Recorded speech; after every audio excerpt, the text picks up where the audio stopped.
ప్రపంచవ్యాప్తంగా అన్న తమ్ముళ్ళ బంధానికి విలువ ఇస్తున్న అన్న తమ్ముళ్లకు నేను అభినందనలు మనస్ఫూర్తిగా తెలియజేసుకుంటున్నాను. మానవ జన్మ చాలా చిన్నది. చూస్తూనే ఐస్ క్రీమ్ కరిగిపోయినట్టు కరిగిపోతూనే ఉంటుంది. ఇక్కడ అన్ని బంధాలని, రిలేటివ్స్ని ప్రతి ఒక్కటి కలుపుకొని పోవాలి. మనం కలుపుకొని పోవడమే గాక వాళ్ళు కూడా ఆ విధంగా తయారయ్యేటట్టు చేయడం మన బాధ్యత. మనం నడిచే ఇప్పటి నడవడికని మనకు రాబోయే మన వెనుకొచ్చే తరాలకు అదొక దారి. అందుకొరకే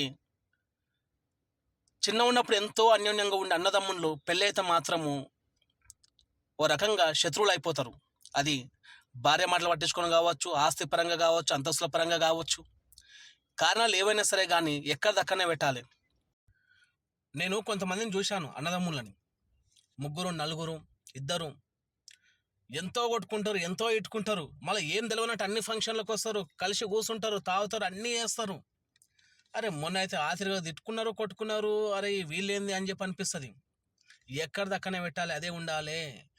అన్నదమ్ముల రిలేషనే కాదు, ఏ రిలేషన్ అయినా సరే కానీ 4 రోజులు కలకాలం ఉండాలంటే అనుకోవాలి, మాట్లాడుకోవాలి, ఒకటి కావాలి. నేనెంతలే, వాడేం మాట్లాడతా, నేను మాట్లాడతా, వాడు మాట్లాడతా అని చెప్పి అనుకుంటే అది కానే కాదు. అది ఇంకోటి ఏంటంటే, ఏ బంధమైనా అది ఈ జన్మ వరకే.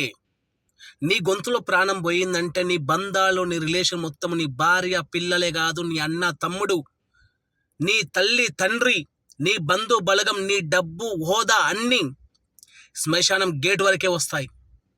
దాని తర్వాత ప్రయాణం చేయాల్సింది నువ్వే.